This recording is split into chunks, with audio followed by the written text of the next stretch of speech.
Thank you for tuning into Zim Newsbeat TV.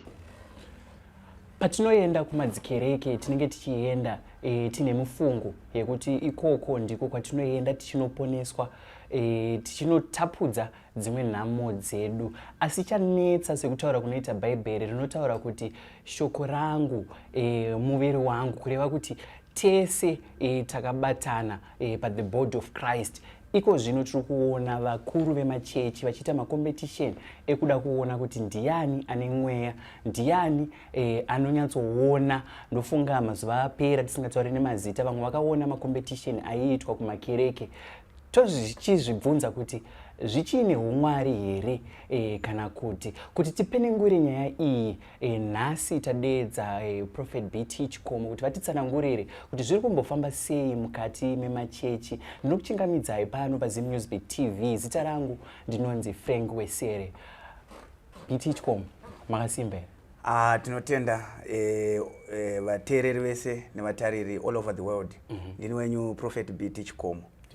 I'm on it now, this issue, and I'm not going to be silent because what is that? That churches are now being turned to be cup clash platforms. I wish maybe to say this, I do not have kind words for them, but to say, why can't you, and at the end of the day, they're going to hire the likes of Tembo Money, Fantani, and DJ and the levels. But why? Because these are cup clash now, no longer church things. Business of church is about being on pulpit. Instead of using it to lure people, to win people for Jesus, it's now being used to attack other men of God, comparing congregation. This is attention-seeking tendencies, not only attention-seeking, but as well kutozi marketer. Pasina chamari, pasina Jesu ataurwa. That is very wrong. Kana tichitaura biblically kuti shoko raMwari rinombofamba sei. Tiri ipapo BT Chikomo, ndoda kunzwisisa kuti where is it emanating from? Is there a scripture inotaura kuti let's have such kind of cup clashes yekuti inini ndinoona here kana kuti BT Chikomo vanoona here kundidarika? Muri kuzviwana papi muBhaibheri? Nekuti kana tichiuya kumachechi handiti tiri kuti imimi ndimi vatungamiriri vedu and tinenge tichitotarisira kuti tinodzidza kubva pamuri.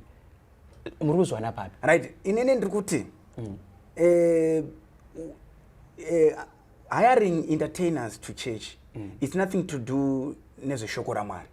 It's not about that. It's about numbers. Pastors are fighting for people. But vanhu vari kurira vasi vanhu vaMwari. Saka chinoitika pa competition, munhu anoda kuratidza kuti I can do this, but not what God can do. People, they are showing what they are able to do, because hiring a secular musician to your church, it benefits nothing to the body of Christ. But also tinenge titori nevamwe varimo vanotoimba machoirs edu, ma-intercessors. You are paying an entertainer, not an intercessor. The one who is doing the great job, the one who is praying, waking up and commit himself. You look over them. That is a self-centered tactics. That is not going to promote those who are truly elected for God. Those are the Levites, those of the house. They can suffer. Why are we just promoting a name of a person, not a name of Jesus? So those things, they are not coming to promote the name of Jesus. We are in the end times now. We could be preaching about the end times, about the things that are happening, about interpreting the revelation of the word of God. But that is not happening. Because one is coming there.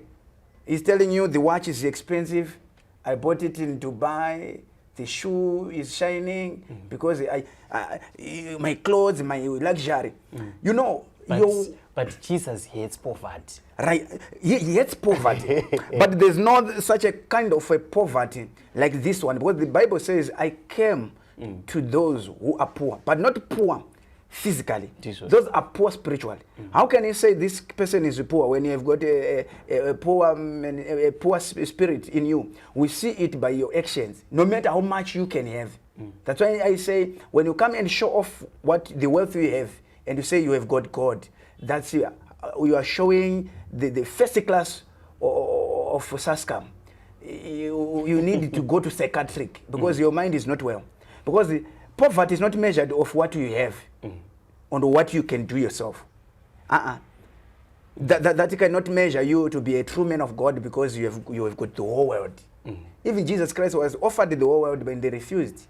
Because the mission of the gospel is about the Great Commission.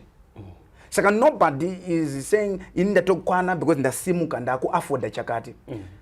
I thank God for those who have got patience with other men of God in time of trouble, in time of trials, in time of suffering. But some they measure a suffering of a man of God is evil spirit, or it's an attack, or it's ungodly. But sometimes God does that for a reason. And you cannot call somebody poor while he's still alive. Because the poverty that is measured by the word of God is inside. You can have $1 million in your pocket, but you are poor if you do not have Jesus. That gospel is diverted now. Because I want to give an example of a donkey. When Jesus Christ prophesied about the donkey that was in the city that he was supposed to go with into Jerusalem. The price of the donkey by that time and this time, there's no difference.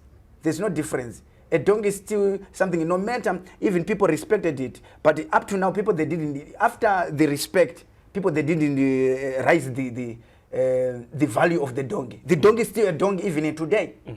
You can take and compare it with a zebra. You can see tourists go for a zebra and they can leave a donkey. So what I'm saying is this. People, they will say, oh, a donkey now, if you say Jesus he was with a donkey, maybe now it's a Pajero that I have, or a Bentley that I have, or whatever. It's not going to be turned like that. That is deception. We are twisting the word of God to suit our ambitions. That's a wrong mentality to say, no, so the donkey has been converted. Because the price of that donkey cannot buy any car. It's still have the same price. I want to bring you back to an issue that you've mentioned. Kuti, why is the church not appreciating intercessors? Rather, it's now appreciating entertainers, the likes of Anna Fantani, Mama Mchataura. They are now coming to church and over Badarwa. Yet we have my intercessors who have been through thick and thin with the church, but they are not being appreciated. Why is that so? Me as the leaders of the church, why are you not able to appreciate the sons that are within your ministry? It's no longer a ministry. It's no longer a church. It's now a captured church. Because ministry, it should minister to its own people first before we go outside, so that we are able to attract. But now, let me say, it is normal for a boat to be on top of the water, but it's abnormal to see the water in the boat. So that abnormality, this is what we are witnessing now. We are now actually seeing the world in the church. There's nothing wrong to see the church in the world. It's normal. But it's abnormal to see the world now in that church. This is what exactly happening, which means we have a captured church, which puts money up front so that we know we have God. We have got the true men of God out there without a Facebook, without a WhatsApp, without even a phone. But their voices is heard in heaven. So luxury and convoy and the money and cannot buy your calling. So what I'm saying, the suppression which is here is ungodly, because the ones who have the mic that time, he said, if I can afford a Bentley, I must attract people who afford this because I got the higher anointing. No. Money does not add the value to an anointing. Because who anoints people is God. Kana waita mkana wekupfuma, because mkana yakupfuma iri pakasiyana. Imwe chipo chiri pamunhu, chimwe ma connections. But unoziva ere kuti inonzi connection nevamwe rimwe divi rinotonzi corruption. Yeah. Saka usazonyanya kuti une connection stereke, because pana ruto kuti itori corruption iyoyo. Usazoti une corruption stereke vamwe ruto ndo itori connection iyoyo. Saka ndo kusiyana kokuti uri side ripi wewe. Saka chinoitika ndechakuti tine atinoti ma life nuggets, which I believe the church now, it have got a task as I'm speaking. We teach our kids, like as the Bible says, train up the child the way they should go. That's why you are going to see a lot of the people here, more, even in Africa, especially in particular, they work in hotels, they work in bars, they work in pubs, they work in lodges. Why? Because we grew up being taught to wake up and sweep and make the bed right. people, they've never been taught how to make money.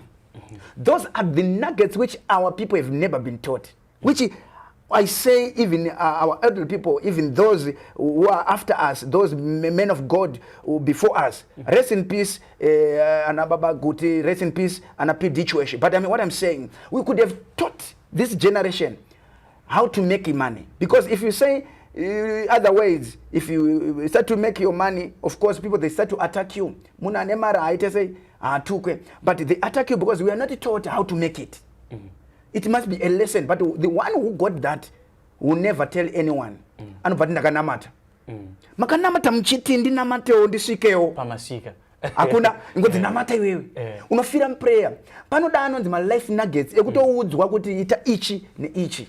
Because takadzidziswa kuwarudza magumbeze tikazigona. Tikadzidziswa kukama msoro tikatozigona. Tikadzidziswa kupfeka tikaita sei tikagona. But ai pasina katidzidzisa. Totora mwana tomisa mdesert asina munhu ari kutaura naye akabva ikoko akura anotaura language ipi. Haana anotaura because anombobvira anzwa anything. So we are not taught, we are not put on a position. Saka vanenge vasimuka zvavari kuita. Vanobva vashora vari pasi obva kuti hamusi kunamata inini. Chitidzidzisai manamatiro kuti sikewo hapana anenge ane manotsi acho. Then ndozona generation yanhasi manje ndobva kuti munhu akanga adaro zonzi aiwa uyu akaromba uyu ane mishonga. Ipapo ndakazopindura mwe ndikati ukaona wakudaro kureva kuti wakuziva recipe. Kodi wadi kushandisa recipe yoyo because iwe uruzi kuti inoshanda. Nekuti chandoziva ndechekuti munhu kubudirira kwake kushanda hard working wamwana warare anorara 3 hours chete. Uda kuti usanganise usimbe nekubudirira zvinogona kutadza kuita especially na wakakurira mufamily yekuti ndiwe urutotanga kutosimudza family yoyo. You don't need to rest. Saka mukana wese wawana pinda ita say but as men of God taenda ku church I prefer kuti people they need elevation.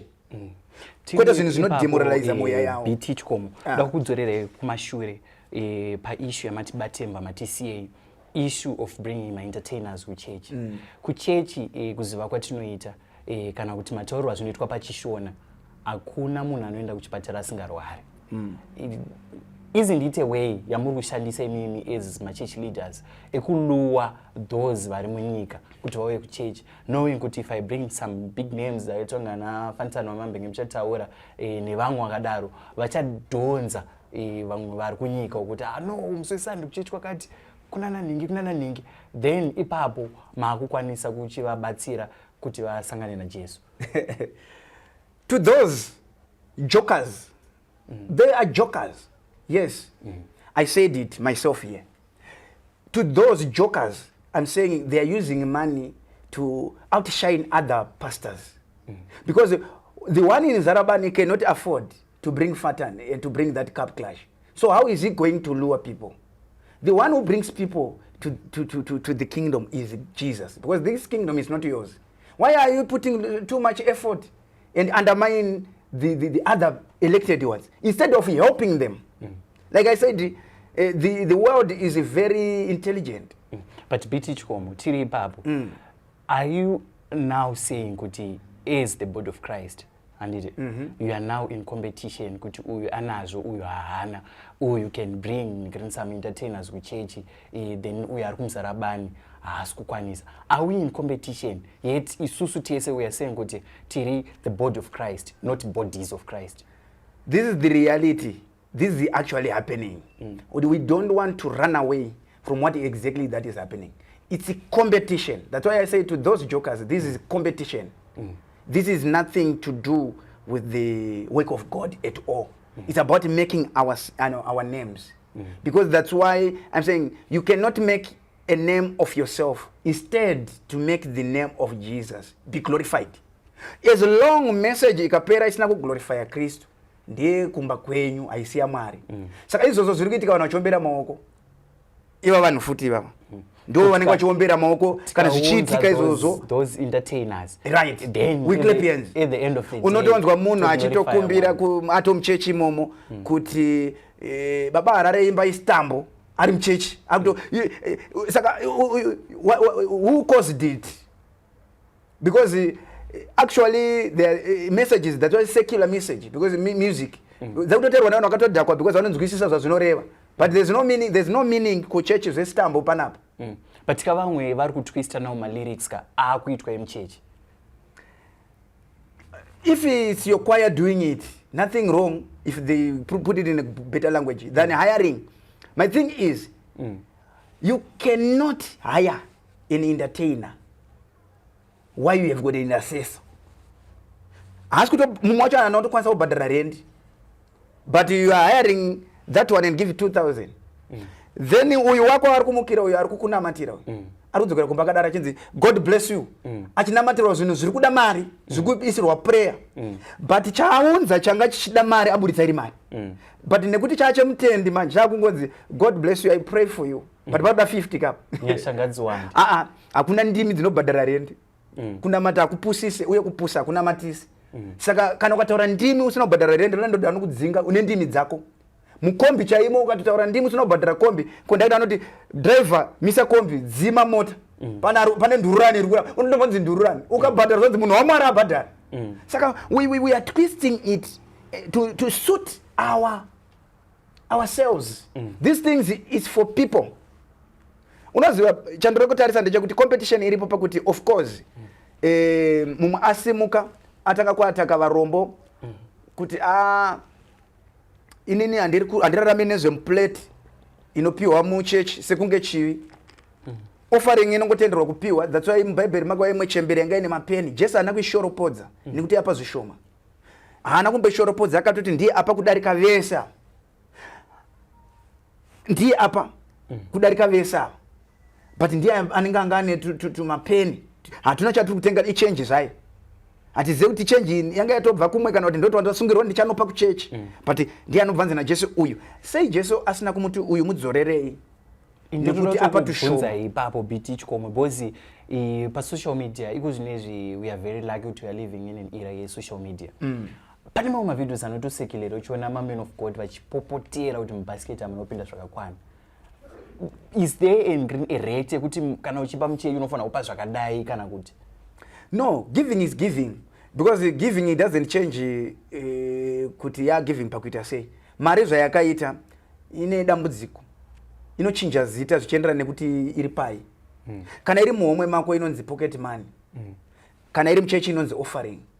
Kana iri mubengi inonzi inenge ichinzi credit. Kana iri mufoni ya airtime. Kana iri kunhamo yachema. Inochinja zita. Saka ikoko kumachechi ikoko kunenge kuine mazita adzo. But ingori iyo mari imwe chete iri kutaurwa nezvayo. Saka munhu anenge achida kuziva substance of giving, it should be given and it shouldn't be compromised. No matter kuti ataurwa nenzira ipi, but giving it never been bad. It's a good thing to do. Saka when you do it and you try to motivate, kuna mashoko anogona kutadza kusika zvakanaka. But I don't think kuti ungave nemen of God are too reluctant kungotaura zvingori soft. Jesu chaiye aitoti imi vana venyoka anga ane strong words aititaura. Saka ukabatikana kazhinji ukaona ukabatikana patauro nyaya yemari kuziva kuti masangana mese muri kuidawo. Iwewe na iye muri kuida, iwe udi nayo uyu ari kuida. Saka unotanga unokomplaina. That's why wataura kuti vanokomplaina masocial media. Kazhinji uko anokomplaina haana kana yanenge apa. Anokomplainera vamwe vapa. Apa chaiye unotonzwa sekunge pane chabva pauri. But men of God, pamwe pachona like what you're saying kuti mukadzi yakauya aine mapennies anditi akaisa umo. That is all she had musiwoyo. Yes. Pamwe nini ndo zvandaita. Then men of God vasumwa vatanga kunditukirira mchechi. Ipapo andigone kuve spokesperson kuvapindurira. Asi ndoda kutaura ndichidai. Pakanzi widow hapana kunzi old person kuti chembere. But pandazonyanya kudzika ndepekuti kana munhu akurecognizwa as a widow, because vazhinji unogona kutofirwa une 25 kuti ungazomuti widow avanenge vasingatode vakutoslay sister. Saka vanenge vasatode kutozviudzwa izvozvo. Saka ndiri kutarisira kuti zera racho rinenge riri zera hombe pamwe widow yekuma50. But munhu hapana kutaurwa makore pascripture izvi hayo. Saka ko kana zvichida widow yatobva kupenjeni yayo ikatambira ndo kutenga grocery ikatoita zvese kumba ikazosarwa nechange yakuenda kuchechi. Penjeni by the way mazuvano inonzwa ndanotora $20 yangu $30 yangu auya akusiyire mari iyoyo. Still you find men of God varoenda pamberi pechechi. Muri kundipa zvishoma chechi. Hey, chechi inoraramiswa nei chechi. Are we supposed to carry the burden yechurch isusu sema-congregants? Kana kuti tinofana kungopa semukuwana kwatinenge tichiita nekusundagidzwa kunenge kuchiitwa mwoyo yedu. Right. The burden should be upon the congregants, yes. because if you can't, who can? Unoziva here kuti ukanyanya kuona vazhinji, that's why ndauya ipapo ndichiti kazhinji anocomplaina nenyaya yekuti kunopiwa stereke anenge asina chapa. Apa chaiye autotaura kuti ndinopa. Ukaona munhu anotaura kuti nini ndinopa, munhu atope. Munhu akazwa achitaura kuti inini ndakaita zvakati ndoita zvakati, haana chakatoita nekuti kupa kuzvitutumadze. Saka what needs to be done? Kunonzi kana ruoko rweruboshwe ruchipa rwerudyi ngarugoita sei? Kusaziva. So the competition starts when we start to let the right hand know what the left is doing. Ndoda kuti vazive kuzvandaita ndapapei yese, vazive ndotoenda kumberi ndopupura pamberi pechurch. It becomes a show off. So that now it's becoming a cup clash platform. Dai zvichibvira vamwe vacho vanotokodzera kuti tivape fandani na temple na levels. Vatomborova because vatori pa clash. Yekutoti uyu ndiye arova uyu ndiye awina zvavanongoita kana vaenda vakomana vemanzi. Saka it's happening. Nguva yekuparidza iri kutoitwa diki so. Yekuclash iri kuwanda, yekuganda madhora. It's not the way. Pane nzira dziri mushoko raMwari dzekuti if man is needed, dzinocollectwa sei. Kune anonzi partners, they partner with you. Vaona zvauri kuita. It's not demanded. The tithe is being paid and whatever. But zvinodzidziswa kusvikira munhu akugona. Asi pane tendency dzekuti munhu kana akatransfer achiita zvakanaka kunoko akangoenda kwaMutaruko atone look east police haachatoite zvanga achiita kuno anenge atendedzeka kuno relaxa ari kuko takuvaziva they have got that is same tendency. So I've got a pastor side ne the believer side vanhu ivava vanenge vachihwandirana kuhwandirana kuripo ndopandati takudzidzisa chechi ngatidzise life nuggets. How to make money. Kana tawadzisa vanayo vanongopa kapi because vanayo. But ukati nenda kanama ndi blessed. Vapamwe vari kutonamata kuti waiti wa blessed kuti wazokupa. Saka pray for them and be blessed because unoona kuti vanonyima here. Pamwe makanamata ka munhu waMwari. Ndenda kanamata but ndofana zvandimandiri ndinofanira kutapukira zoenda kune vanda kana vandiri kunamata nawo. Jesu chaiye nevadzidzi vake vachifamba vese. Vakapedzisira vakutonzi vaKristu. According to the word of God. Why? They were walking like Christ. They were Christ-like. Saka kana mata inini mfundisi ndiri kubudirira sere kudarika vatendi. Pane kurowa 10-0 ipapo. Pamwe musi kutidzidzisa kuti how can we make it? Right. Tisvike pamasvika. Ndo pandiri kutaura ipapo mnawo. Kuti tine tingoti enda kunonamata. Kune zvinodzidzwa baba. Kune zvinofana kuudzwa vanhu. But hazvisi kuudzwa. Hazvisi. Why? That's why I say we fear competition. Kuti manje akazondisimukira kuti darika ndakambomutsika. Akazodai achazondita sei? Kana ukambobata munhu zvakaipa ukaona akusimuka ndiyo munhu unotanga kutovenga kwete uchiti manje akanga akuzondita zvandakamuita unotoita uchitoziva kuti izvo zviri wrong but you do it. Even kunonzi kutsiura munhu atsiurwe like us men of God we need to respect each other. Zvisinei kuti mufundisi ndokuroma kana ndokupi. A man of God is a man of God. Anoending againda paari iyoyo ndeyamwari. You need to be respected. If you are teaching your church, teach them also to honor any man of God out there. Nekuti nyangwe anogona kuya kwako but manheru pamwe ari kutoenda ikoko. This is how the people know and unonyanya kushorapodza kana kushora. Vanhu vanodatanga kuona kuti ari kumboshorerwe ende vanotozonyanya kutoda iye kudarika iwe. Because people they are people. They go and reason. According to the word of God, Paul chaiye chitoparidza kuti ndikati ndaenda kuAntioch ndikati ndaenda kwakati ava vanonzvera shoko raMwari kana ndichiparidza. Asi ava havana zvokuti zvii vanongoti amen. But tine vamwe vanhu vakura vachenjera ndo vatowanda vakuti uchiparidza vanenge vachinzvera kuti zviri mheri mushoko raMwari. But imimi as the leaders of the church, where are you getting this? Nekuti kuenda kuchurch anditi tingati church inova church kuburikidza nekuteedzera shoko raMwari. Shoko racho tinorowana kupi? Tinorowana muBible. Exactly. Which means kuti the Bible should be our yardstick kana tiri kuchurch. And tikaona pakuitika zvakupesana neBhayibheri toziva kuti mweya wakuita se wakurasika. But imimi maclash amuri kuita aya, where are you getting it from? Muchizotipira isusu semacongregants. That's why I say wealthy cannot define a calling, and wealthy cannot define a true man of God. That alone cannot, but people are easily to be bought. Vari nyore nekuti wese anemari can have a voice. They've got an amplifier. They've got a voice to speak because they've got money. So ipapo ndepekuti taenda mushoko raMwari ndipo unozonzveriona kuti munhu waMwari ari kutirasisa. Asi chakakosha ndechekuti kuya kwandaita pano inini ndatoya kuzotsiura kuti kana kune vari kuzviita uye vari kutozviita variko ngavasiye varegere. Ndiri kuti siyai vakomana nekuti mawana chatanga. Jesu achauya, denga ririko, gena ririko. Saka you do it now and vanokomberera maoko. But Christ is coming to judge. Hazvisiri izvo zvatakanzi tiuye tizoita. Hatina kunzi tiuye tizodadira vatinotungamirira. Pandoti ne 50,000 iye asina, anonzwa sei? Pandinoita nguva yakareba ndiri pamberi pake ndichitaura upfumi hwangu. Ndisina kumupa shoko raagezera kumba kuti ndoda kunonzwa shoko. Anonzwa sei? Munhu ari kudzokera achirwara, munhu ari kudzokera ari mumaproblems, ari kudzokera asina kunamata. Auya ane tsiye dzekudhurwa anodzokera dzinadzo dzichitori right. Instead, saka ndati rest in peace ana baba guti vaya. Vanoshandisirwa mazita avo for easily manipulation, for easily deception. And the people wakati wauti you are affiliated with the greater men of God. Vanotanga kumhanyira. But as the argu affiliate wacho has kuita zvaitwa ne the great men of God because vaifana kuve nenhodzera dze character dze hunhu. That's why I mention my big bishop and Asa Gurupira and to the Bismarck. You never hear them on these controversies. And Baba Good, you never heard them on this. But this is just coming up because of show off. But attention seekers. On that, man, be Chikomo. Are we saying Isusu just the same way as man can amplify voices? Can't man also amplify the word of God? No. Jesus or God is the same yesterday, today, and forever.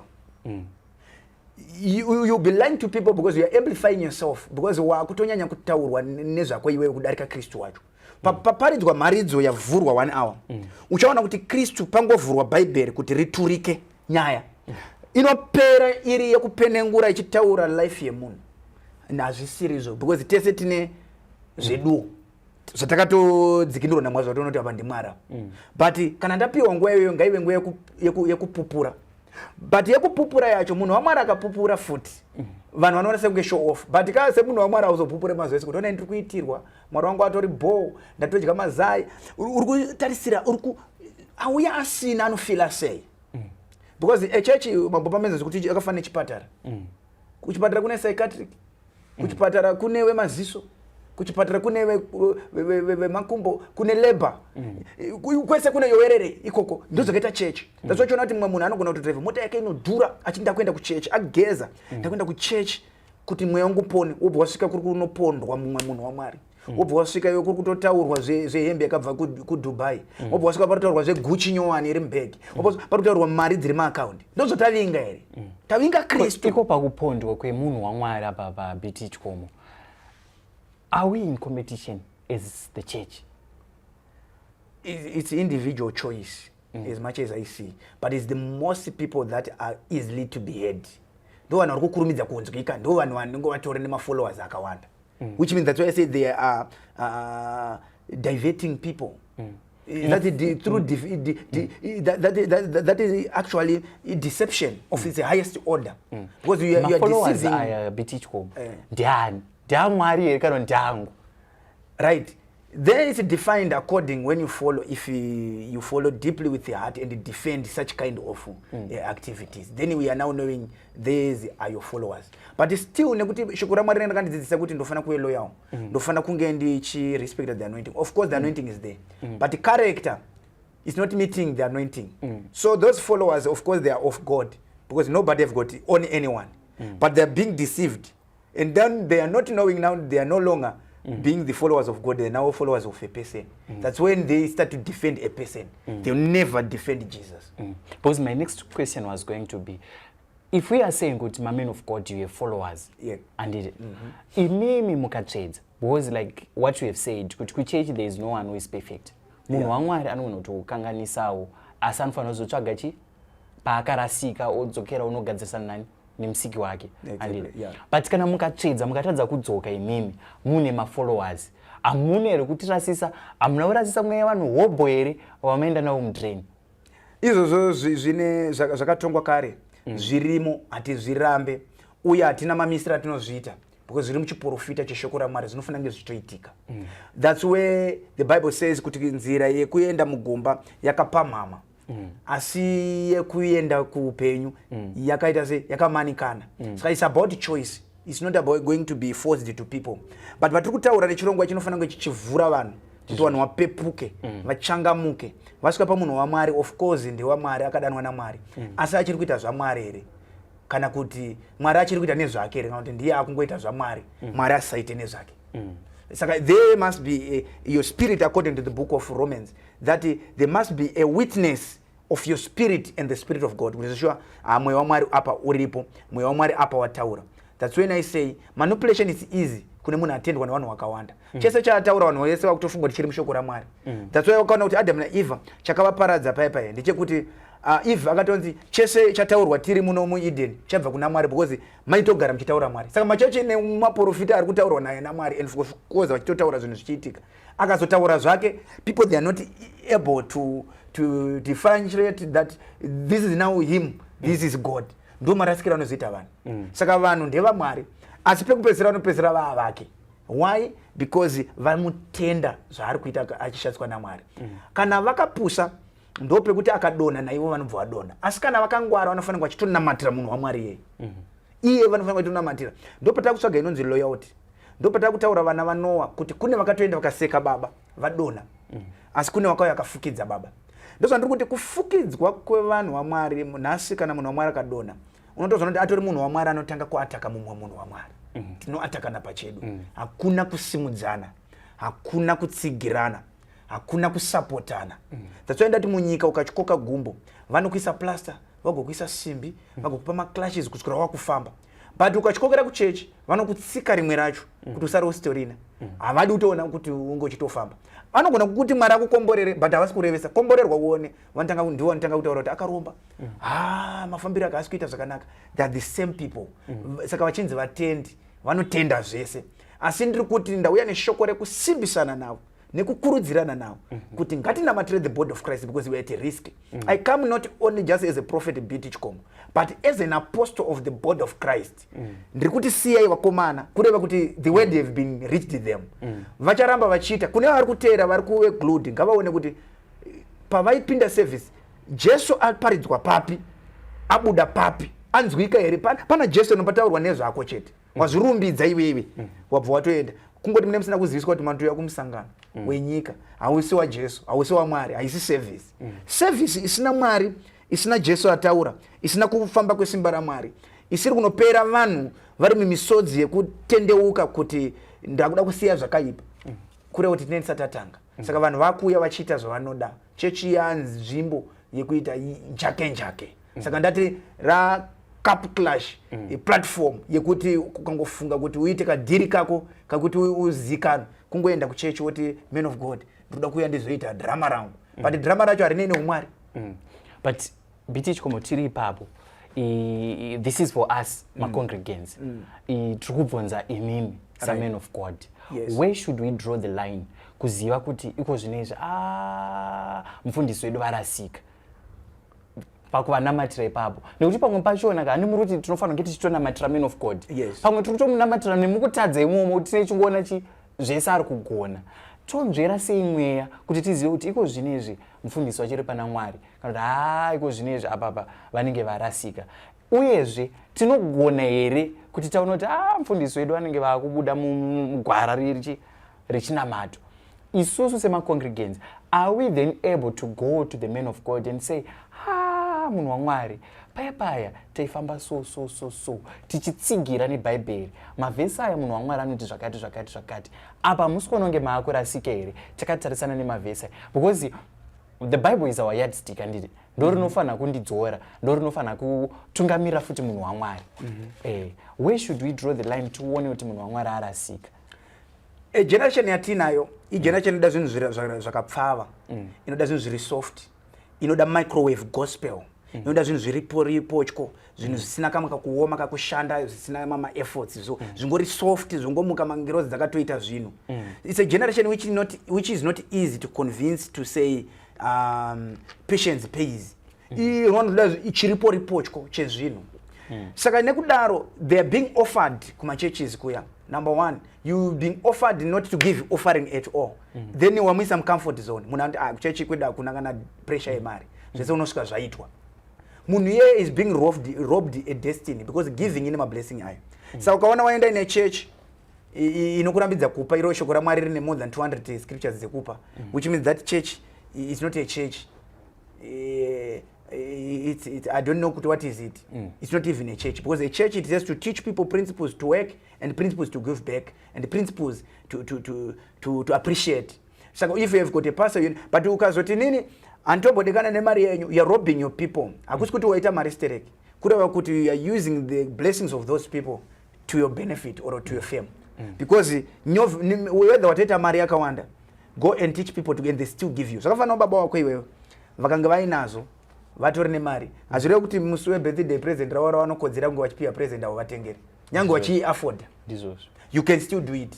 So you don't stop people because ndaanazo. Saka vanhu vanofunga kuti kana uri man of God you must beg and you must get from people kuitira kuti usimuke, hautodye kana tisina kukupa. It's not like that. Nditori nazo zvangu zvekudya zvako zvinofanira kuuya futi pamusoro pezvipi zvagara zviripo. It's a principle. Haifana kuibvisa. Ukaona nokubvisira principle yekuti you don't give, usabvise chegumi, munhu iyeye ari kukuruwa chekuseri, pane paari kubenefita. That's why ndataura kuti mari inochinja zita zvichienderana nekuti iri kudiwa papi. Saka kana iri kuchechi kanzi chegumi wana ukachivenga, mumwe anongo yachitaura kuti ya seed, prophetic seed, vanhu vobva vafarira, yatotorwa, but ndiyo. Saka ndiri kuti let us not follow human teachings, but the biblical teachings. But biblical principles arimo antotaura kuti pane moyo wemunhu ndipo pane pfuma yake. Saka izvozvo hatigoni kuenda kunoshumira Mwari tisina pfuma, hatigoni kushumira Mwari tisina moyo. But ukasvika kuti koko tipedza simba kuti ndinomana mari yenyu haina kana dhiri, ndine dzangu kudhara. Munhu ari kuda kuti haisi kuti inze ite dhiri, but ndoda kutowanirwa nyasha kuti papfuma yangu mundinamatire mundikomborere. But that is not going to happen now. Kureva kuti amazungairwa angoiswa mukomboni. Then it's going to rob them a destiny, going to rob them a blessing. Inokwanisa kunge ichiitwa nekuvhurwa madoors ari financial. But biti Chikomo, tiri ipapo nyaya yemari inyaya inonetsa kumachechi. And kutaura kwatiri kuita vamwe ikuzvinogona vakatogara kudzimba kuti ini muchechi kwacho handichaita se handichaende. Nokuti mamwe machechi vanogona kutoshedzera ningi azobvisa chakati, tatida kuvaka building ini green fierce azobviswa naningi. Then toona futi kumachechi, even sitting arrangement, kune vanogara kumberi, kune ma-VIP, vamwe vanozongochinja kumachechi oti ma-partners machichichichi. Zviri kubva papi mubhaibheri? Are we saying kuti inini kana ndisina mari but ndiri capable yekuseva muchechi, pamwe ndine chipo chandinacho chinogona kuita kuti moyo yevamwe imutsiridzwe, ndofanira kugara kumashure kuchechi? Muri kuzwana papi? Unoziva chipo ngachikutsvagire nzvimbo pakati pavakuru. Kureva kuti arrangement iyoyo neprinciple iyoyo yagara iripo. Zvimwe zvacho zvinoitirwa for order sake, kungorongeka muchechi, kungorongeka kwakanaka. To decorate, kungwe nemweya unoda zvinhu zvakanaka so. Kutora maruwa wese apa, kutora it's good to do that. Courtesy idzodzo dzakanaka. So kafanana what I'm saying ushering, kungo pauya because you be looking into the camera whatever. Pane madzidzisirwa ekuti sitting arrangement chaiyo.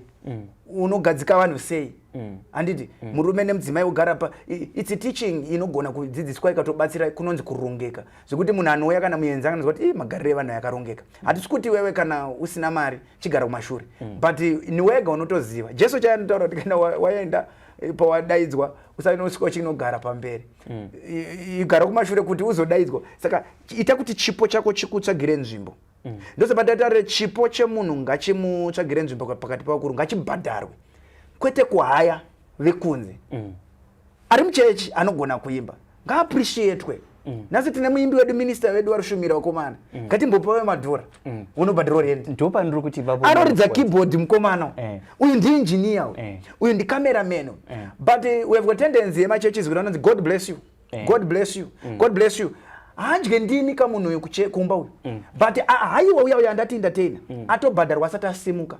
Asati atoimba pa stage atopedza mari yake. Because anotaura kuti appearance fee yangu ndibhadhare atobhadharwa. But imimi muri kusara muchistruggle. Hapasi kutariswa ndopandiri kuti inini ndauya kuzopa simudzira voice. And then nobody is going to say I have to retract. I'm going to fire these shots to these men of God. That is a kind of deception of the highest order. Vakomana vanodza makeyboard. Look after them because you are saying God is blessing you to have money. Pay them. Kwete as a pay. Appreciate them. Ndopandiri men of God. Are you using that criteria? Yekuti chipo changu ngachinditsvagire nzvimbo muchechi kana kuti ndinogona kunge ndichiimba zvisingaite but panozonzi ngativhisei building ngirikini handichakwanisa because handinochi mari yacho asi kana ndasumuka ndaimba vanhu vese vanochema ukoko vachiita se vachitendeutswa mwoyo yavo ichivhurika kuti kana men of God mazomira pamberi pavo munonzwika. Ndosandutaura kuti ipapo you need to recognize our gifts and lift them. You do not need to undermine any gift. Gift yese ikaitotalizwa zvakanaka inofana kuchengeta. Ndozvindaura Bible kuti chipo ngachikuita se ngachikuchengeta. Saka uri muimbi uchitoimba. Problem ine vaimbi vane problem yekuti anzi tinoimbira Mwari atiimbire mari. Ndo pakauya problem yekuti vasapiwe mari. Saka mu gospel musicians it's not easy for them kubudirira. Vakadedzwa kuinterview yakaita sei vanoti atiimbire mari. Inini panapa mari ndinoida. And ndinotoida futi. Usamboviga zvaunoda. But vanhu vati haya ini ndinoimbira Mwari. Iwe Mwari anoimbirwa nengirozi. Iwe wakutozomuimbira. Taura kuti chipo chako chinofana kuchengeta. Kana chichibhadharwa ngachitwe sei? Chibhadharwe. Kana ukadaidzwa kwavaenda. That's why unoona kuti izvozvi mukomana weGT ari kudzokera kuGT because of these men of God. They want to bless a lot but than giving them money. It's wrong. It has to stop. Ndopananda kubvunza ipapo kuti hongu hate nemukomana weGT aritoda ndakudzokera kupi kuGT but mazuva apera yakabudwa achinyunyuta nenyaya yechi the body of Christ kuti kuchechi unoenda sure ndine chipo chandinacho chandinogona kushandisa muchechi. For instance vaishandisawo chipo chavo chekuimba GT and all that kuti vaita se vanamati anditi but then sechechi yaMwari sema-men of God mune here vamuri kugona kuappreciata imimi sema-men of God because pepe mamemutaura kuti unoona kuti vari kubhadhara ma-entertainers but then here we have Baba Harare. He is also an entertainer in the same vein yavari kuuya vachiita se vachinamata muchechi. Why is it so easy for you as a man of God kusay nyasha ngadziwande mwanangu nyasha ngadziwande mwanangu but ndichibva ipapo ndiri kuda rent, ndichibva ipapo ndoda kudya, ndoda kupfeka, ndine mamwe ma-expenses wo andiri nawo?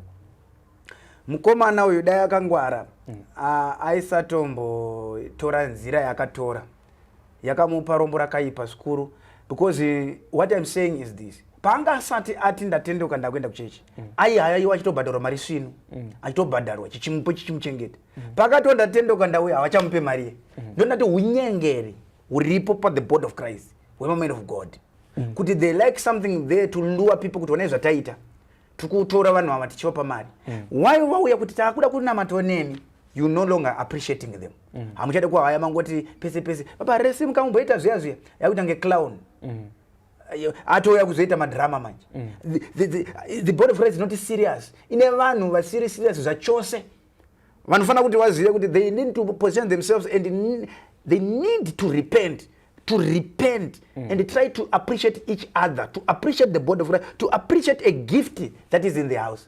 There's nothing wrong about that. Apana chinorwadza kuti nhasi uno tingoita fundraising timbo appreciate ma ministers edu. There's nothing, but this fundraising can be done to take a pastor to the hospital, but for a congregant people they gather for a prayer. That's being wrong. Saka ndikuti pane mateya arimo muchechi anoda kugadzirwa.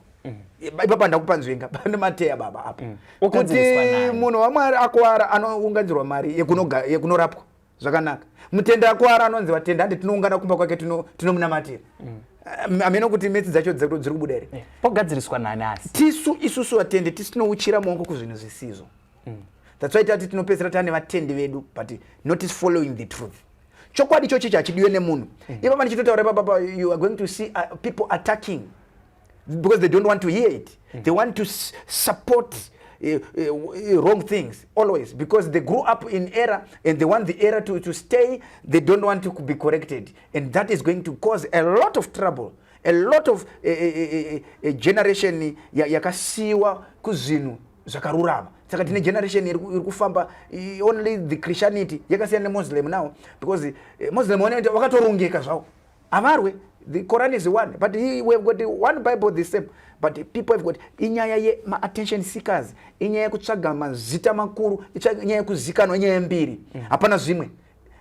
Tikati mari pamwe ari kutoti mari yacho ndinayo, but aku elevator zita rake. Ndosi pandati paunomira pamberi pevanhu, iwewe mutendi uchimirirwa pamberi kwenyu nemufundisi. Wongwana kuti Kristu ataurwa here. Unotonzwa kuti Kristu ari kutaurwa kana pari kutaurwa nezvake munhu akamira kumberi. Unotonzwa kuti panapa ari kutotaura nyengano. That's not going to happen. It has to stop. Tiri ipapo BT Chikomo panyaya yekugona kuappreciate zvipo zvine vanhu. Sekutsanangura kwamaita kuti pane kaunyengeri kari kuitika muchechi. Kaunyengeri kako zvichida pamwe ndokaunza dambudziko razosangana nababa ari nhasi. Handiti. But imimi hamusi here kurasisa mweya yevanhu. Uyezve, are you prepared kuzotongerwa mweya yevanhu yavari kurasisa? Handisi kuti ndo zvichaita kuna baba Harare. Asi kune vamwe vekuti vakasvikosangana nezvakasangana nababa Harare muchechi. Nhasi uno vanotaura kuti handidzokeri kuchechi, because kuchechi kune mahypocrites.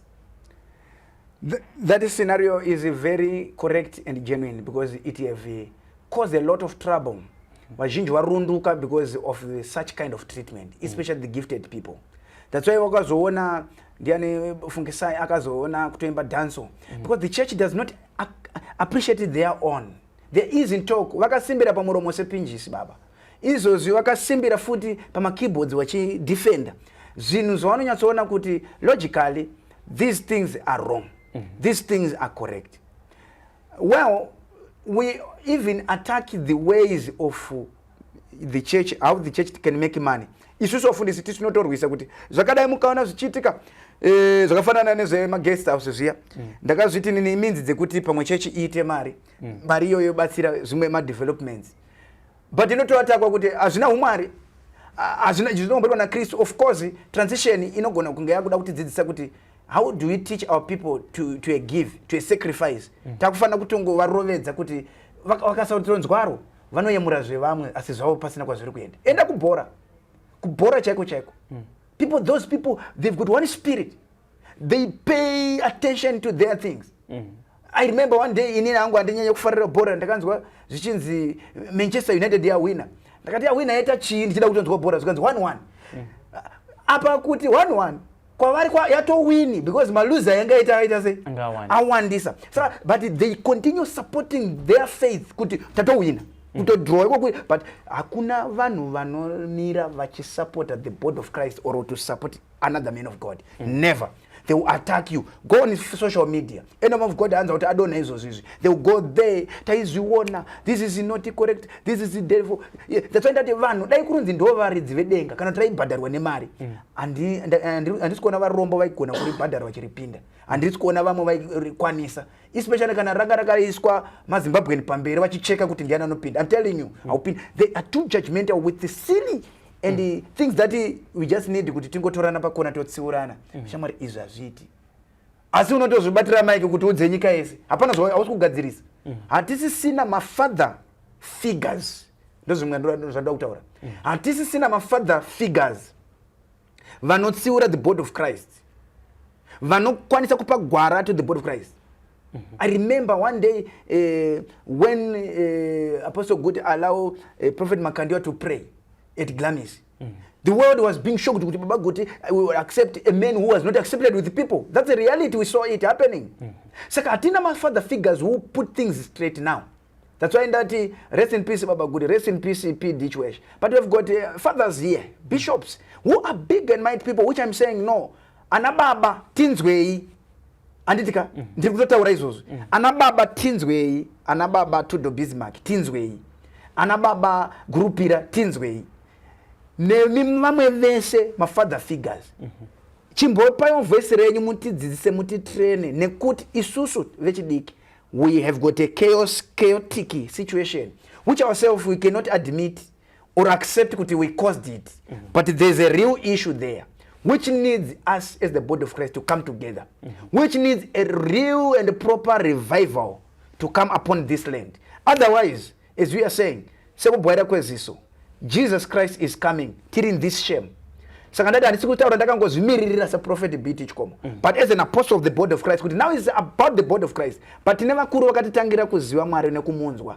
Vadi kuti vambo mira vambo tibatsira to bring that revival. And I know kuti as much vanavembwa avashinure musumwe chete. Saka vamuone kufamba kwenguva vachavhurika voona nyaya dzatiri kutaura. Ndoziva kuti nhasi uno ndiri kutaura nhasi uno vanogona kuzviramba, but hazvina makore vanenge vanyatsovhurika vakuona kuti zveshuwa chokore chaitaurwa icho chasvika because chine chiri mumaoko mako haugoni kuchiramba zviti. On that note, BT Chikomo, ndoda kuziva makaendera unotasa chinhu muomo ende kana makaregerere, what are your reasons? Alright, regai ndiseke.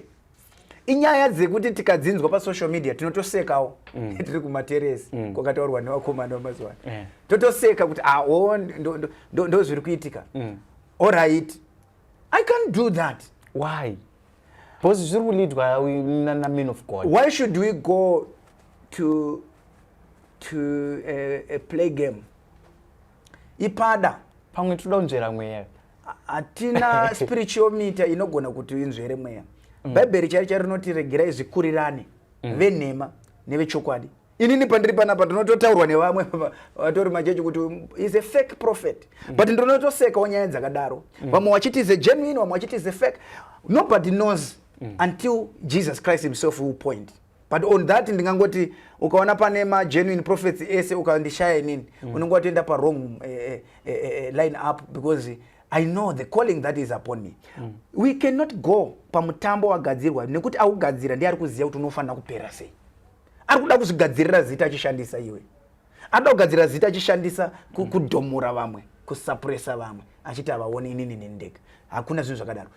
Elijah when he did that, akavapa mukana wekuitawo zvavo makwikwi ekuti itai zvekuti muratidze Mwari. Hana kunzi uyai mutarise Mwari wangu ari muhomwe nemabinocular. That's a play game. It's a game. There's nothing like that. Hatiteste mweya. And who are you? Iwewe, who are you? Who are you? Kuti uoneka spiritual meter kekutesta vanhu mweya kuti uyu right uya wese. Hakuna zvakadaro. Tese tiri vanhu vaMwari so takafana nevanhu vari kukukuza hove. Tinobata matachka, tichibata nemamwe madzetse, tichibata nezvine musoro bhangu zviya tichikukuza. Hakuna ukaona wakusarudza hove mumamburi achiri mumvura unorasa dzese. Ukaona munhu waMwari anojaja the other men of God as genuine or fake, or anowaunza achiti I want kuda, that's not according to the word of God. Want to hazina umwari totally. It's ungodly actually, because Jesu antiregerai zvikurirane zvichaonekwa pakutema. Saka pakukohwa hatisati akukohwa wese ari kuita zvaari kuita, mafeke wacho ari kuita, magimmicks avo ari kuita zvavari kuda, hatina kunzi vamisei.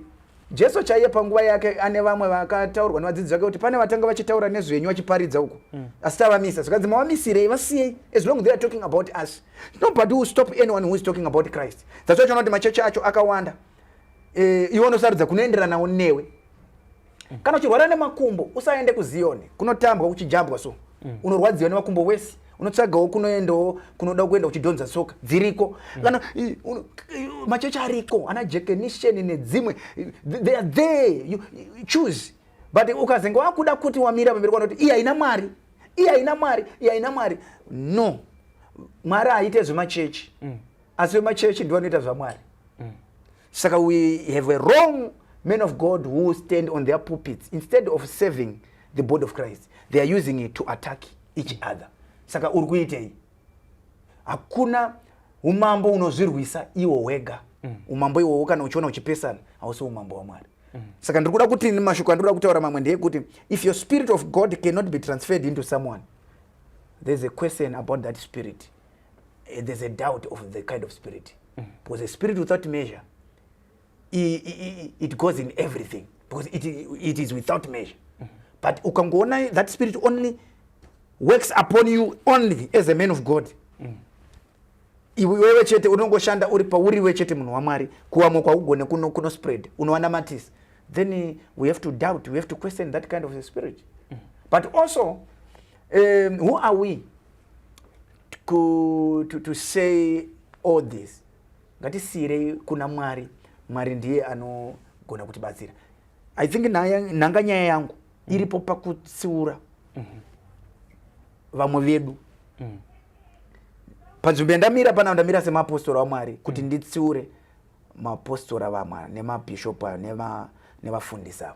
Ngatisatsondorane, ngatisatukane, ngatisashorane, ngatisaudzirane zvekuita, ngatibatane tive chinhu chimwe chete. Kristu zvaari kuuya ada kusvika tiri the body of Christ. Muti umwe chete asi mapazi akasiyana. Saka you concentrate with your way ukwanise kuti tiuye nemweya mizhinji. Vamwe kavanobva vati chiedza nerima zvisangane.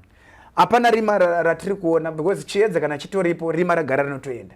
Asi tiri kuti kana isusu tisarecognize those who are in the body of Christ tega tisingaonani, ndopa kutsauka pekuti mweya wako kana usingagone kuenderana neumwe mweya iwoyo une kodzero rekuti tiukwesene, ndokunonzi kunzvera mweya manje. Kana wakunzvera mweya wakuziva, ukaona mweya unouya uchipatsanura, ukaona mweya unouya uchitsaura vanhu, ukaona mweya uchipesanisa, ukaona mweya unokonzeresa mhirizhonga, mweya iwoyo mweya wekutsauka, mweya usiri waMwari. Mweya waMwari unouya kunobatanidza. Kana ukatosvika uchitoziva kuti mumusha mune muroyi mune chikwambo, tinobvisa mweya wekuroya iwoyo, vanhu usara wakabatana. But ukasiya vanhu vakweshana vachirovana, mweya washanda ipapo hausi waMwari. Saka ipapa PT Chikomo toti hauzi mweya waMwari here, because on that very day I understand kuti kwakauya mapostori, kwakauya zvichida pamwe Salvation Army, zvichida pamwe vekuroma, zvichida Congregational, zvichida vakasangana panzvimbo 1. Handisida kukupindura, ndada kukubvunza mubvunzo. Chii chakakuzivisa kuti uyu mupostori, uyu muCongregational, uyu muchii? Because churches SI hapana asina kumbobvira apinda, hapana asiri izvozvo. Mibatanidzwe yemachechi. Saka chakakuzivisa kuti kwakauya vakadaro, chingava chii? Uyu utori mubvunzo ndo mapindura andingatoita. Because ini handina kuona mupostori, ndakangoona vanhu vanga vari muchechi. Handina kuona Congregational, handina kuona weSalvation, ndakaona vanhu vakadaidzwa vari kunzi vaprofita. Zvekuti vabva kupi? Ndiri kutozvinzwira pano. Ndingazive sei? Because inini ndingoti the body of Christ it's one. Kuti amupostori auya, inini handina kuona izvozvo. Ndakangoona kuti vanhu vaMwari varipo. Handisi kuona kusiyana. Ini ndiri kukubvunzai pakuti musi wacho zvichida pamwe turnout pachechi yanga yakatokwira. Because vamwe vari kuuyawo varikuda kuona, vamwe vari kubvawo from different religious beliefs. Uyo ari kuti wangu Mwari ndiye anoona, uyo achiti wangu ndiye anoona. Mese masanganiswa pachechi. It was not done in a proper way if it was going to happen. And kuna ma-neutral venues, kuna ma-neutral places. Why can't you do it in a neutral place? Not in your house. Ngoitire National Sports Stadium, we will be there. Azvina kana basi. But let's do it in a and then who is going to be the referee? Who is going to? It's not making sense. It's not making sense either. So we cannot concentrate on things. Those are baby issues. Those issues are for children. They are not godly. So tinotoka vatsiura. Saka ndiri kuti inini ndini baba wavo, right? Ngavachinyarara patinotaura.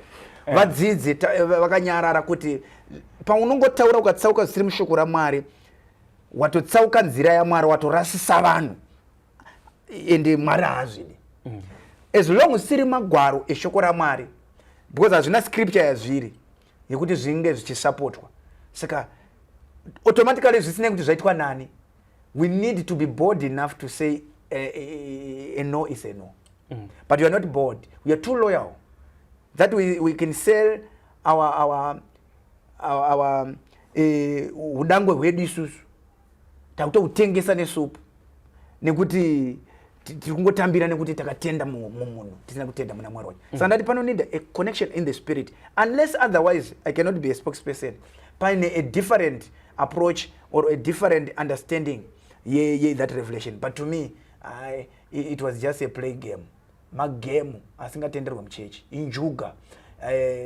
Ndopaya paizona chamboko chapinda muchechi Jesu achirova vanhu. Vanhu vada kumbokwa paidzwa, vada kumborohwa netambo chaiyo shamu all those things. People need to order. The body of Christ need to order. Now is the time to order. I can repeat this. It's the time for the body of Christ to come together and to order, and revival it has to happen. Zvisina kuti mufundisi mudiki sanati muombe, because iye muombe akatombeta mudiki saka pana musiyano.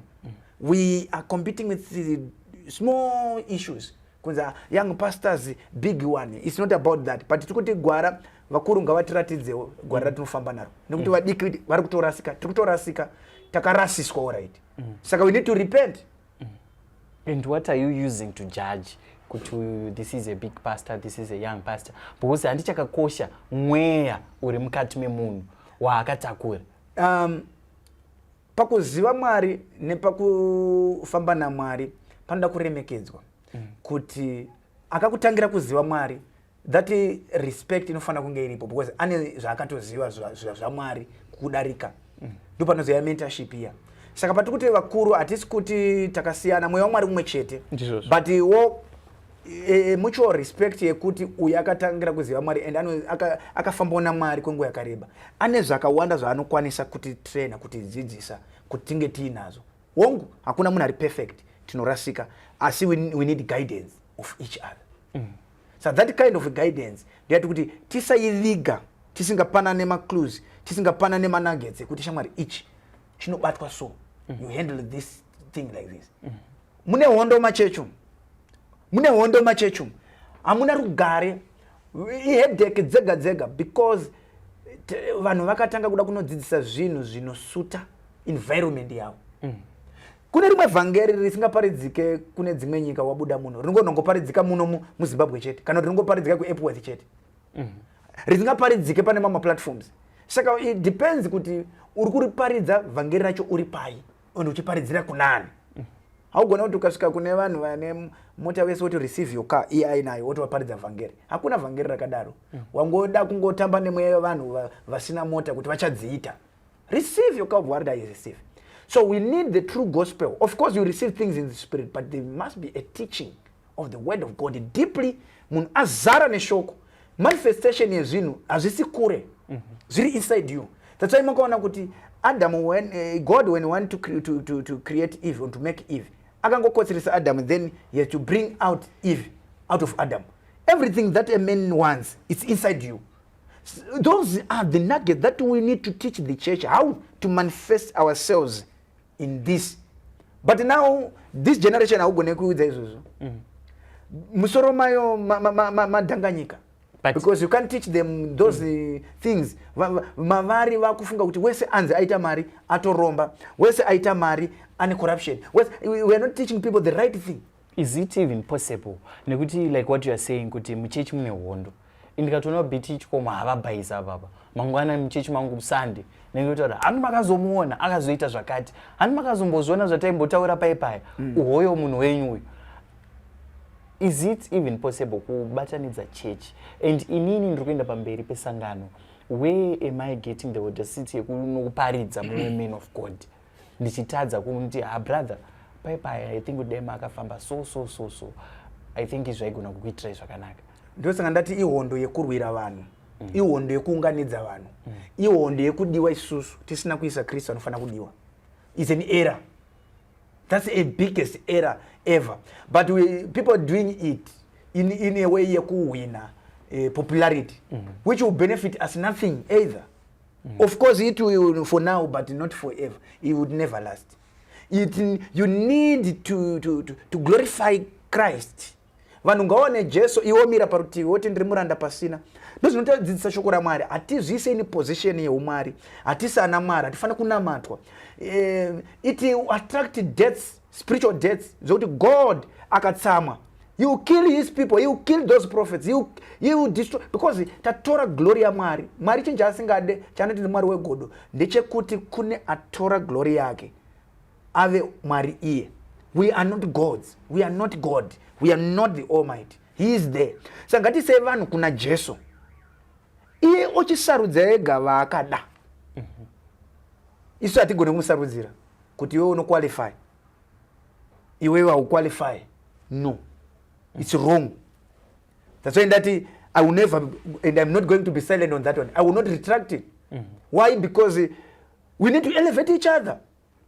Adona achisimuka zunza guruva simuka handei zinowanika rwendo rurefu wotoenda kusvikira munhu asvika achikurudzirwa aneta akufunga kuti zvani obva wasvika uchimukurudzira. That is going to help the body of Christ. Kwete kuti atodai otomata futi haatazviziva achapedzisira aita sei. Mumwe anopedzisira ato demoralized spiritually, atopedzisira ato backslider, angoendera kuchechi kuzazita kuti ndinozonzi ndakarega, but maari muchamu zvechechi haasisina akatorunduka. Like now the body of Christ is suffering a lot of those blatant utterances that is happening on pulpits. You pulpits are being abused for the benefit of individual, which is not Christ himself. As long as your pulpit is not even drawing people to God and it's drawing people to yourself, it's not a pulpit of God. It's your own pulpit, and that pulpit is not holy. That pulpit it's not going to survive. Let us go back to the altars. Let us go back on our knees. The God of Abraham, that God that answers things, Jehovah Jireh, we let go back to the drawing board again. It is still possible, and it is still happening. But patinongomira pamberi inini zvatodya izvozvizi ndakazvitenga zvakatoya nendege ndozvo zviri zvine inesu mari yanyu chengetai, hove dzamadya chengetai, tipei Jesu. The body of Christ is hungry, is thirsty of the true gospel. It needs people to give them elevation, to give revelation of the things that are going to happen. Let's talk about the rapture. Let's talk of the end time. Let's talk of the things. Eclipse was happening. Let's talk of things. Is it the symbols? We go deep and understand. Mari apere asiva notisu tinopererwa nekutsvaga Mwari. Mwari akawandisa saka anotsvagwa saka chiti nditsvage ndichawanika. Anotsvagwa sei? Anotsvagwa mu revelation mushoko raMwari. Shoko raMwari rikuti kudini nguva yatiri. Nguva iri kumboti kudini. Patiri kukanganwa tapinda mu comfort zone. Ndo patichanyangirwa Kristu obva auya. Obva bata vanhu vakavarairwa vari mumafaro vachidya nekunwa. Vamwe vese unondoona kuti dumbu iri haachatsanya, uyu dumbu. Kutsanya hachatotsanya zvakatopera. As long I have now people following me, they are no longer doing the right thing. Mashoko yenyu BT Chikomo chida kunopendera. Munoda kusira muri Zimbabwe mashoko ekuti. Mashoko andosenda kuti let us go back to the altar. Let us go back to our knees again. Because let us support each other, not suppress, oppress and suppress. Those things goes opposite. Let us not suppress each other. Let us support each other. Tichitosimudzirana vanhu vaMwari kuti munhu waMwari anodona zvesho atodona ngatiende tinomusimudzira adzokere on his feet again. Adzokera. This is I'm saying it without fear or favor. This is the prophet BT Chikomo, the commander one. I thank you again for this moment. Kune vanodawo kutaura to interact tichitaura shoko raMwari vanogona kundibata pa phone number. Vanodawo kunge vachipfurira mberi with this discussion, my debates, tichitaura, tichidzidzisana kuti shoko raMwari rinomboti kudii, so that we become one body. Ishungu yangu yekuona the body of Christ richiita zvinhu zvimwe chete. Ndinoti munongotibata pa plus 263 779 800075 plus 263 779 800075. Notaura na prophet BT Chikomo. Ndipo patine chitaura tichionesana kuti zveshuwa here or we are missing something to correcta nguva iripo. Kana usingade kudzidza zvirinani ufe because kudzidza akuperi. Tichipendera BT Chikomo out of interest. Ndanzo mataura eclipse pane vamwe vakanga vakutotaura papa kuti it was a sign kuti nyika yakuguma. Otherwise izvo zvisi takutorarama beyond nyika yakaguma. Was it a sign? All right. Some people, they don't deserve data so far because they are manipulating things. Of course, the word of God, it gives some hints of the things about the end times. But as you zotaure distance yazo kuti kana zvadai zva beyond or whatever. Even Jesu chai akatobvunzwa mvunzo kuti nyika inoguma rini. Akati mwana chai hatozivi. But only the Father. Jesu chai mwanakomana andi hatozive asi the day and the hour is known by the Father. Saka so far the Father knows the day, but akapa mahinzi Jesu akati asi kuti muzive kuti zvakadai zvave pedyo. Panonzi pedyo paMwari nepedyo pedu pakasiyana. Because in 1980 nyika ingonzi ichaguma manje. I remember in 1993 maitonzi muna October zvikanzi nyika ichidori kuguma. That is 1993. 2000 kukauyawo mumwe pa millennium zichinza kupinda mu new millennium. Vanhu vakadya pfuma yese vakanzi nyika yakuguma 2000. The same this is happening. Ma assumptions ekuti vanhu vazive kuti how long is the day of God. Can I tell you something? The day of God is 1000 years. Kureva kuti vari kurarama vese hapana munhu atamborarama a quarter day of God. Saka when he say it's coming near, even it takes two of his days, maybe it's 2000 years. So who knows? The thing is, align yourself, stand by God and know the scriptures. Of course, dai mazivira atinoita mascripture atiri kuita tatarisa pamakrista nekudai. Vazhinji vacho kada kuzoona vari kuzobatira padenga vachienda kusainzi. Kushoko raMwari havana kumbozviverenga. Vanozongorefeyawo apo nepapo vanyeberwa votaura ononga kascripture kamwe chete komhanywa nako. But vazhinji vari kuvaudza zvese zvinokuvavhura pfungwa. Mainternet. Nyangwe zvimwe zvese zvatiri kutaura pavanozotanga kuataka. You remember when I had this discussion ndichiti vanhu vakazotanga kutaura kuti TB Joshua is a fake afa. Ari mupenyu vaiti is a man of God. Why? Because vanhu vanongoda zvozobata meso avo. Saka izvozvo as they attracted them, it's good for them. They believe that theory. But God is patient. God has got his own time. Hakuna chinoitika chisina kuzadziswa. Chese chakaprofita chitanga chazadziswa kuti nguva iyo izosvika.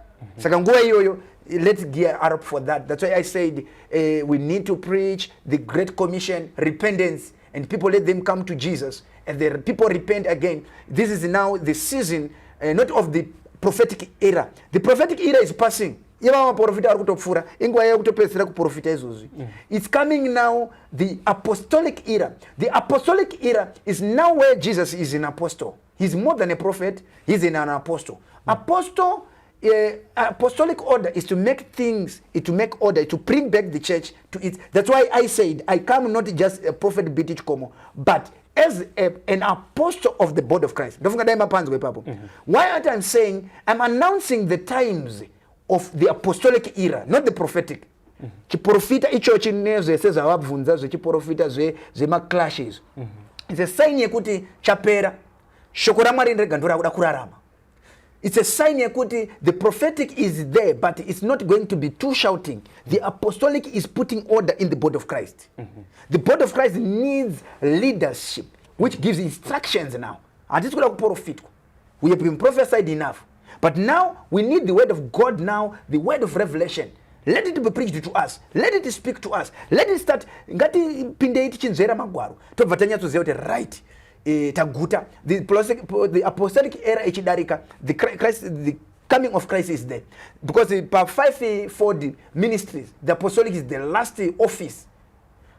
Not the biggest, it's not the biggest, but it's just the last office. Saka ndisikuda kuti ndidzikombe. Dzese dzinoshanda zvakafanana. But the last office that stamps things to say things are right. That's why Christ appears now. So this is biblically what I'm talking about. That's why I'm able to answer that, but I cannot go directly to those players. They just want attention.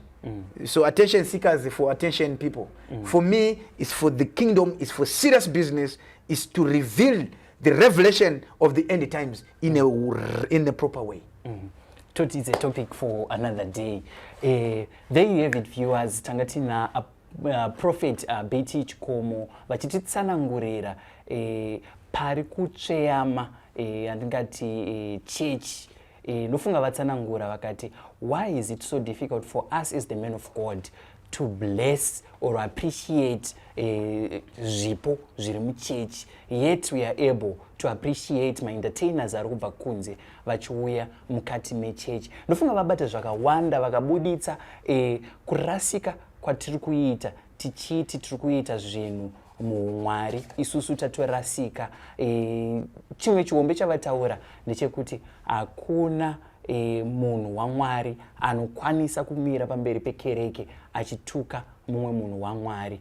Otherwise vanhu vaMwari dai vanga vatoripo pakubatsirana panorasika mumwe uchimudzora, brother apa marasika dai tafamba takadaiwo. So ndinovimba kuti tichavawana futi kuti ticontinue with this topic like what you have said, kuti mucomment section uyai titaure, tipeiwo pfungwa dzenyu kuti mangwana tinowana madedzero ekuvaita kuti BT Chikomo pane zvese zvamakataura zviya we have people saying this, vamwe vari kuti marasikawo apa dai magadzirisa apa. Vatisiyira namba dzavo kune vanoda kuvabata vabatei panharembozha yavo, muchivapawo macomments enyu nepfungwa dzenyu kuburikidza nechirongwa chezuva ranhasi. Ndakamirira Zim News Beat TV, zita rangu ndinonzi Frank Wesere, nchiti chisarai.